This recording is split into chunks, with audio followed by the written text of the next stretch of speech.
The American people were a family. It would be one of those broken, dysfunctional families which desperately needed intervention, but which prefer not to talk about the problem until violence breaks out, or until Jerry Springer puts a mic in their face. Unfortunately, this isn't just a metaphor. That America has a problem with race is obvious, but the nature of that problem is a point of serious contention. The aftermath of the Mike Brown shooting and the Eric Garner chokehold illustrate this vividly. Everyone saw the same footage of Eric Garner being taken down by the police, but you would never guess that from the reactions that followed.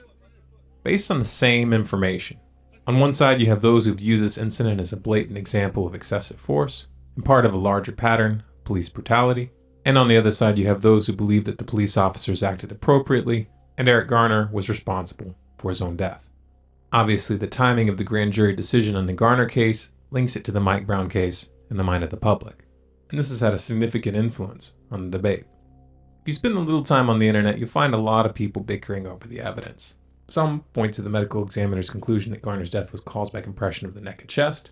Others focus on his pre-existing health conditions and the likelihood that alternative methods of restraint may have caused the same result. Neither side has any chance of convincing the other. This isn't a question of facts, it's a question of perception. Unfortunately, in America, perception is dividing down lines of race and political identity, and the reaction has become a phenomenon in and of itself. Somewhere along the line, things started to get nasty. Riots, looting, violence, and suddenly, open racism became more fashionable than it has been since the 1960s. On both sides. You really don't have to dig very deep to see what I'm talking about. Just spend a few minutes reading the comments on any Fox News article on the topic. Take these, for example. Quote, African Americans are the most ungrateful people on the earth, second only to Muslims. Muslims are much smarter though in general. 24 more looting days till Christmas for the blackies. These kind of threads are not rare or isolated. This is a widespread phenomenon, and it's getting worse. What I find most striking about this pattern is that none of the other commenters seem to find it offensive. No one is calling these people out, and the site moderators don't seem to be bothered by it either. Now, obviously racism is nothing new, but there was a time when these types were concerned about maintaining a respectable image. That no longer seems to be the case. It's as if the internet has had a coming out party for bigots and morons. I know, some fools in a town on the other side of the country that you probably never visited rioted and looted and caused all sorts of trouble for reasons that you strongly disagree with.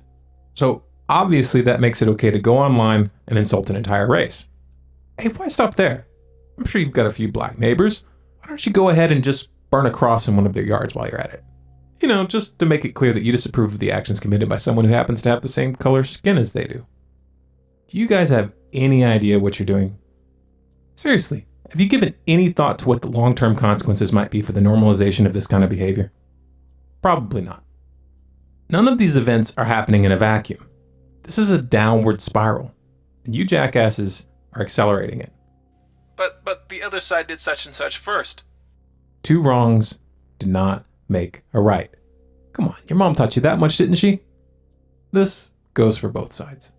To those of you who have used these events to justify violence and mayhem, I understand you're angry. And I understand why you're angry.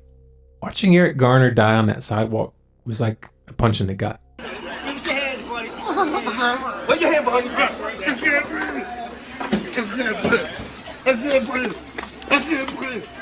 I can't breathe. I can't breathe. I can't breathe. That could have easily been you or one of your friends or family. And in so many ways, his death and the fact that the officers responsible didn't face trial became a symbol for countless other cases that have gone unnoticed throughout the years. Get on the ground! Get on the ground!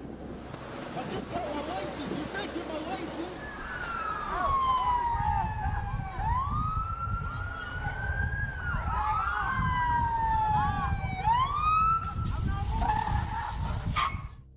You want people to notice this time. You want people to listen. But have you given any thought to the long-term consequences that rioting and looting might have? Probably not. You're calling for justice. But where is that justice going to come from? The government? Let's be realistic here. Legal and political systems in the US are broken beyond repair. They spy on their own citizens and the rest of the world, They torture prisoners. They hold people without trial and claim the right to do so indefinitely. It's a police state. You're not going to get any real help from them. You might get a few patronizing gestures from the Democrats, but really, they don't care about you any more than the Republicans do. So that's a dead end. Some have framed this as the beginning of a race war, which implies that justice can be achieved by force. This is St. Louis's race war. We didn't have a race war like other cities throughout the country. This is our race war. Race war? Are you insane? Are you trying to help the KKK build up their membership? Even if this wasn't your intention, these kind of statements are being interpreted literally. This is not an issue that can be resolved with physical force. Those who tell you it can are doing you a serious disservice. Let's be clear here. These so-called Black Panthers and other race nationalist groups we see popping up right now are promoting a strategy which will fail on every level. You don't have to think of it in terms of morality. This isn't going to bring you what you want. The only way that race relations are going to improve is from the bottom up. The people themselves have to have a shift in thinking, and that means you've got to win the hearts and minds of the public. If you're trying to reach the hearts and minds of the public, setting cars on fire isn't going to help. Smashing storefronts isn't going to help. Even if you don't participate in this kind of outburst directly, if you support it or even just refrain from calling it out, you are going to be lumped in with those who did, just like you would lump those who tolerate racist insults in with those who actually say them. Both sides here need to take a step back and look at the big picture.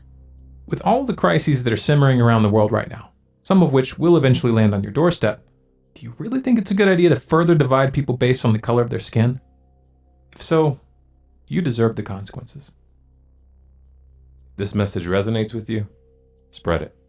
If you want more, subscribe to Storm Clouds Gathering on YouTube or follow us on Facebook, Twitter, and Google+. If you have a topic request, post it in the comments. And for the full transcript and sources, visit our website at stormcloudsgathering.com.